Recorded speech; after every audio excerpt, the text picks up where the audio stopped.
Bienvenidos a nuestra cápsula número 3 sobre la sociología de la educación y hoy platicaremos acerca de las teorías sociológicas aplicadas a la educación. ¿Qué son estas teorías? ¿En qué nos ayudan? ¿Qué nos aportan? Bueno, las teorías sociológicas ofrecen marcos conceptuales para analizar la educación como un fenómeno social.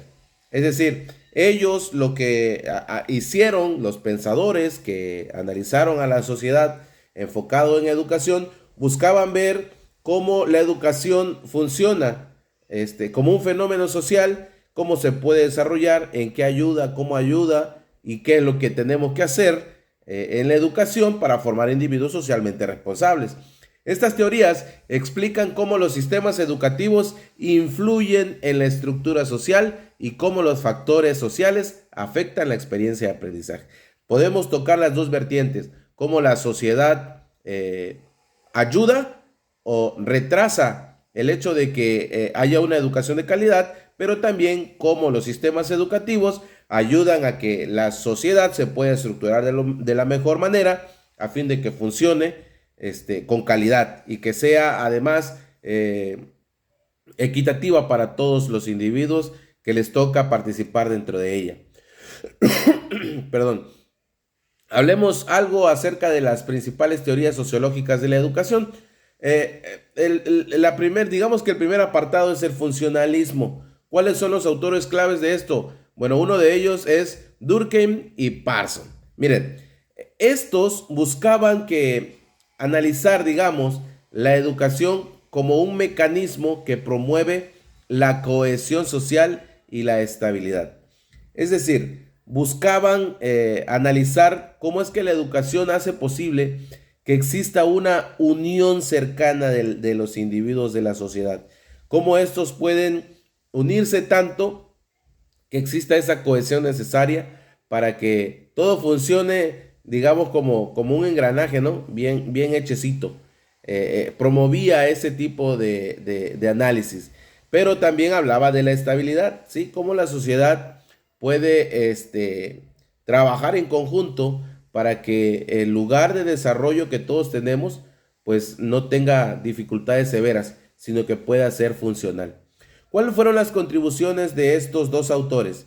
Uno, socialización de los individuos mediante la transmisión de normas y valores. Es decir, ellos entendieron que una de las formas en que se puede lograr que una sociedad tenga cohesión y estabilidad es a través de transmitirles normas y valores. Normas y valores que los conduzcan por una misma línea de comportamiento y que haga posible que todos los individuos primero estén de acuerdo y luego que estén sujetos hacia eso que se les ha pedido hacer.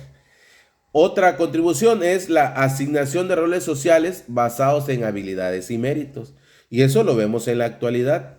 Todos tenemos roles en la sociedad diferentes, ¿sí? Por ejemplo, hay personas que tienen capacidades bastante grandes, pero que como no, digamos que no tienen el mérito necesario para obtener ese rol dentro de la sociedad, pues no lo pueden ocupar porque solamente la asignación de estos roles está basada en estas dos cosas, en las habilidades, pero también en los méritos. Yo siempre enfatizo, por ejemplo, mi papá es soldador estructural de hace muchísimo tiempo, y bien, él podría dar clases de soldadura, pero no tiene los documentos que le dan el mérito para lograr hacerlo. Y hay otros, por ejemplo, que tienen una ingeniería y que no son tan buenos soldando, pero que pueden dar la clase porque tienen el mérito y también tienen cierta habilidad con respecto al tema que se les ha asignado. Entonces, a través del análisis que hicieron estos dos autores, se entiende pues que la educación es un mecanismo que puede promover la cohesión social y la estabilidad. ¿A partir de qué? De la socialización de los individuos a través de normas y valores y la asignación de los roles a través de habilidades y méritos dentro de la sociedad en la que está.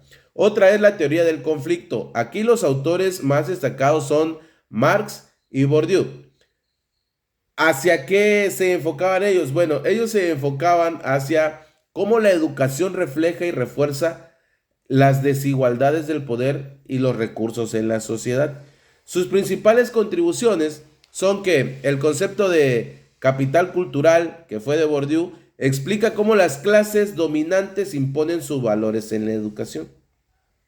Otra contribución es la crítica al acceso desigual a la educación de calidad según la clase social.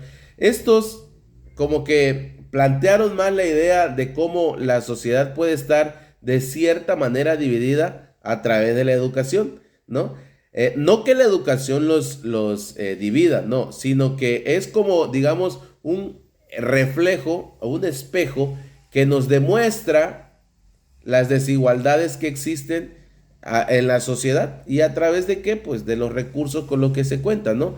Porque una de las contribuciones fue que criticaron el acceso desigual a la educación de calidad según la clase social, porque pues si bien es cierto, aunque todos tienen la oportunidad de obtener educación, pues seguros estamos y conscientes estamos también de que no todas las educaciones son de la misma calidad como se esperaría, por múltiples factores. Uno de ellos son los apoyos que llegan a las instituciones, que muchas veces, por ejemplo, hay escuelitas rurales donde no existe ni siquiera un ventilador y que esto pues hace imposible entender bien a bien lo que los docentes pudieran estar impartiendo en la clase, y que en otras pues se tienen hasta 2 o 3 climas y los chamaquitos en vez de sufrir de calor ahora sufren de frío, y esto también va a hacer posible o que los niños estén más cómodos para aprender o que la misma incomodidad del frío haga imposible el aprendizaje para ellos.